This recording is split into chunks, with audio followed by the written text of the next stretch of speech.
I'll grind him into dust.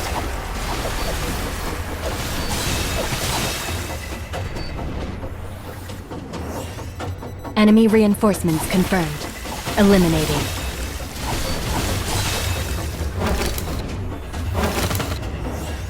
These guys don't quit.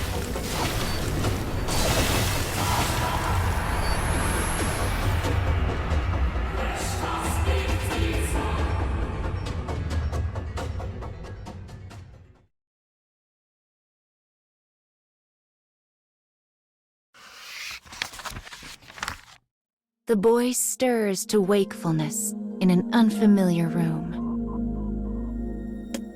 Beside him sits a silent clockwork man and a woman with a gentle smile.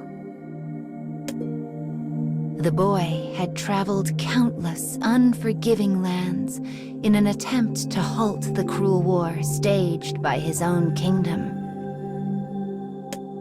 Yet he now finds himself in the comfortable bed of a civilian. "What happened?" he asks. The man apologizes for acting on his own discretion.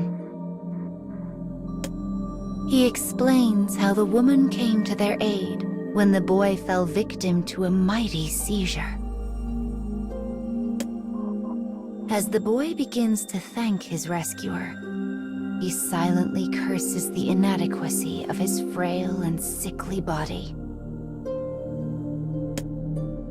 But irony rules the day, and he launches into a coughing fit before he can finish speaking. The woman gently lowers the hacking boy back onto the bed. Sleep comes to claim him once more. Perhaps this is because illness has worn him to the bone, or perhaps it is due to the radiant warmth of her hands. As he drifts away, he takes a moment to appreciate the brief moment of respite.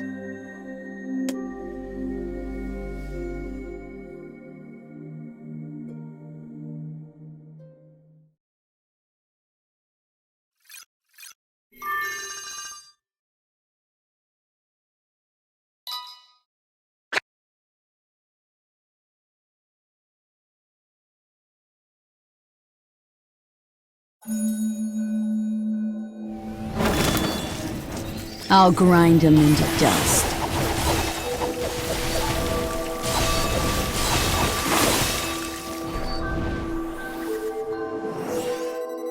These guys don't quit.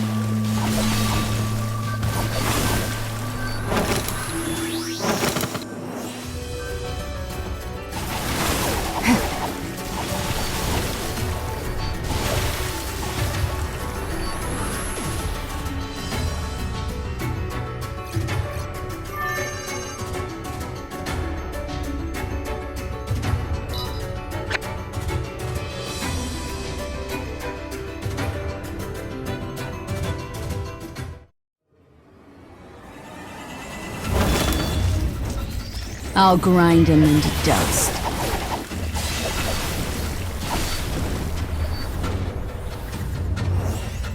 Enemy reinforcements confirmed. Eliminating.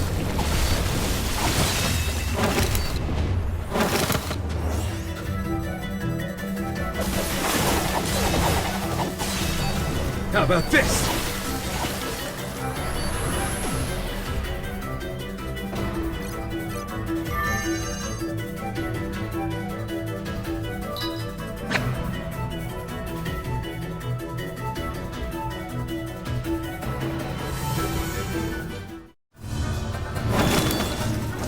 Commencing mission.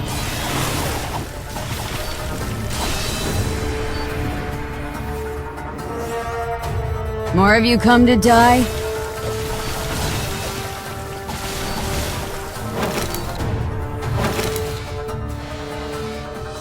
These guys don't quit.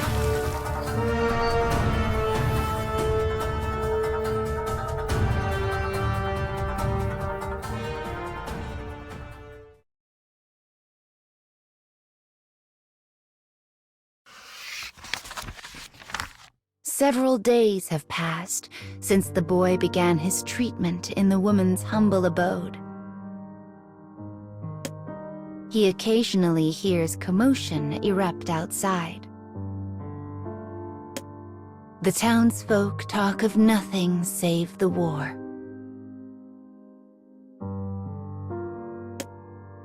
The fires of battle spread daily across the land, and they fear their town will soon be set to burn.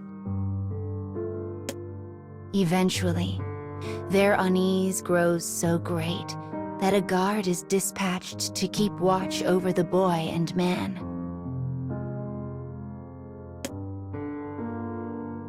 I have to form my alliance as quickly as possible, thinks the boy. I must forge a peace among these warring nations. Despite the boy's conviction, his weakened body fights him at every turn. Instead of helping the people, he finds himself increasingly reliant on their aid. The pain of his fever and cough is soon joined by the endless throb of a guilty conscience.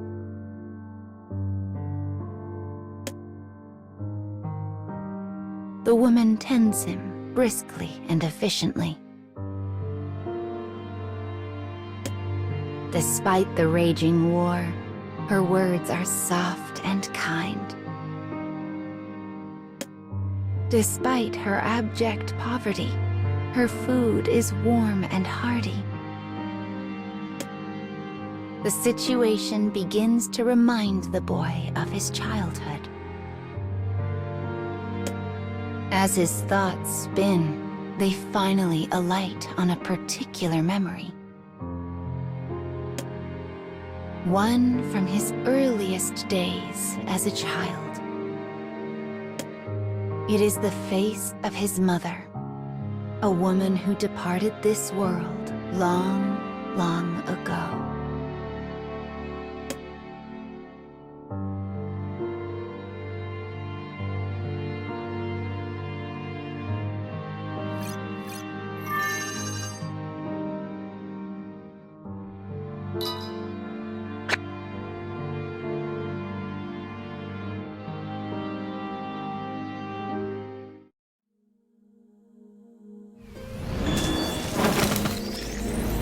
I'll cut down anything in my way.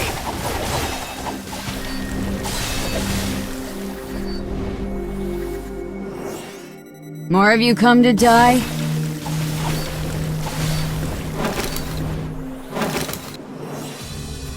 Enemy reinforcements confirmed. Eliminating.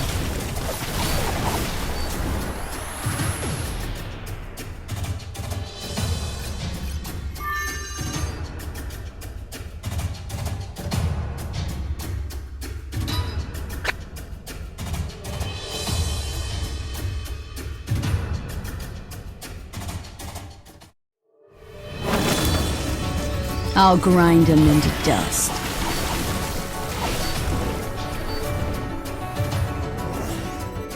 These guys don't quit.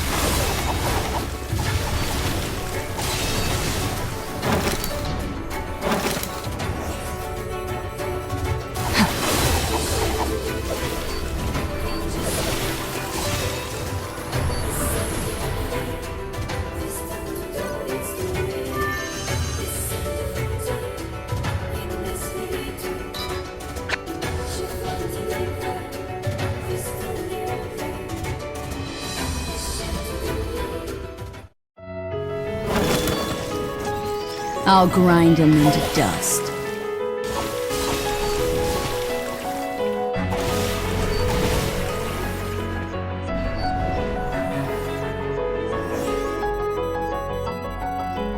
Enemy reinforcements confirmed.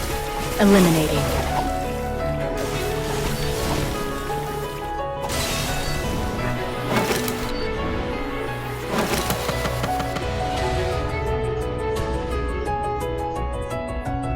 These guys don't quit.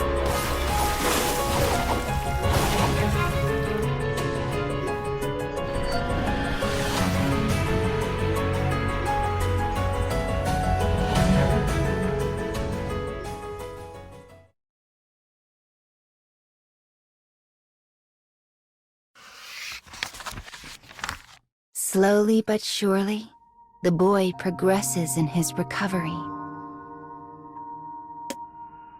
One day, a thought occurs to him.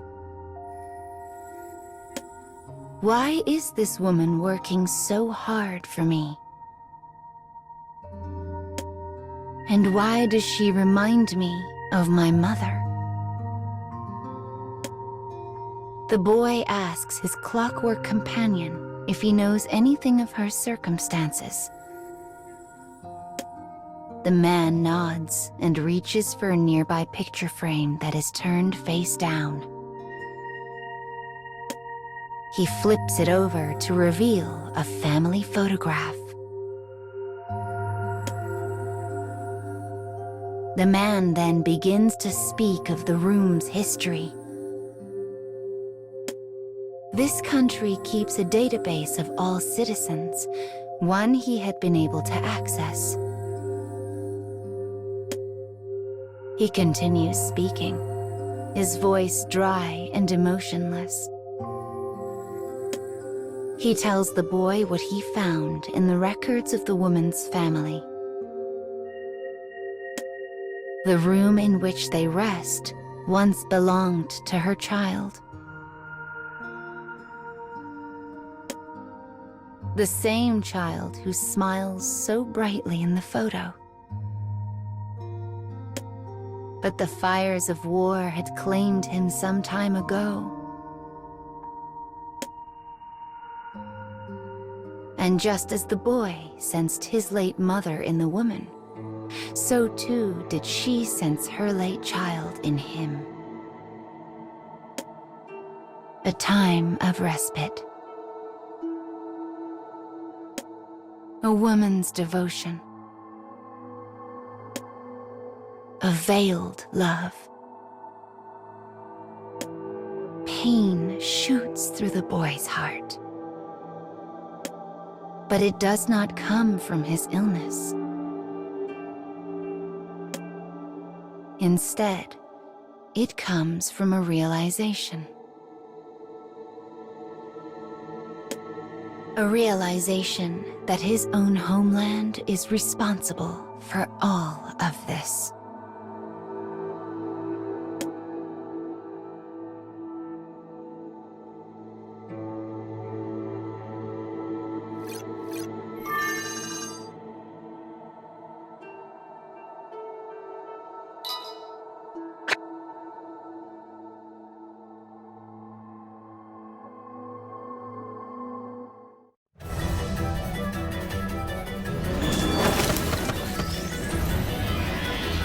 I'll grind them into dust.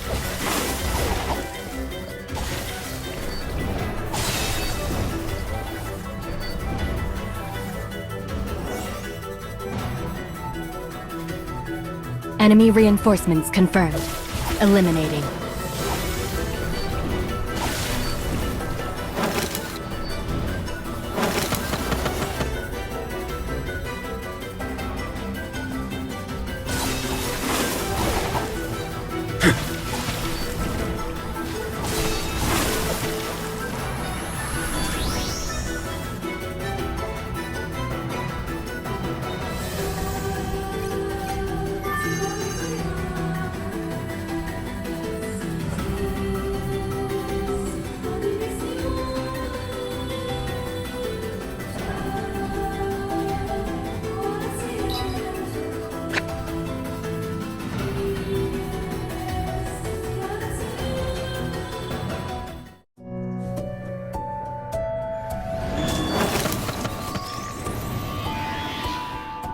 I'll cut down anything in my way.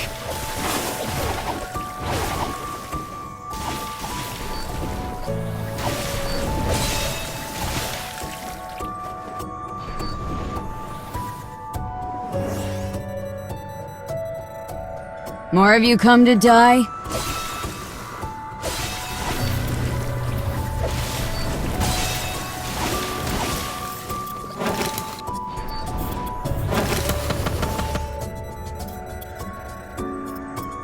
Enemy reinforcements confirmed. Eliminating. How about this?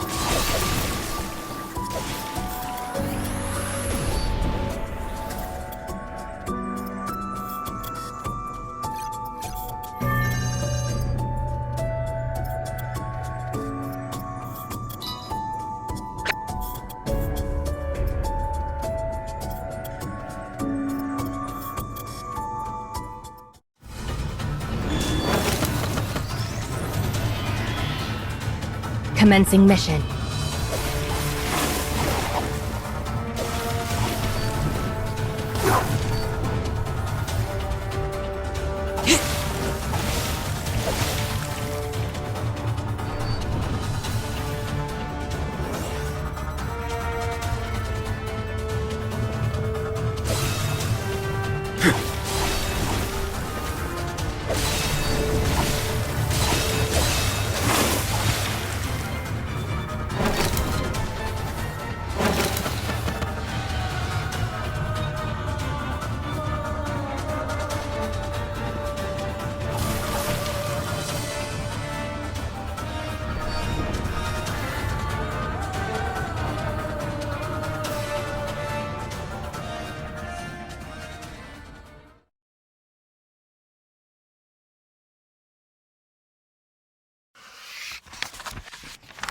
The woman's endless devotion stems from her conflating the boy with her own dead child.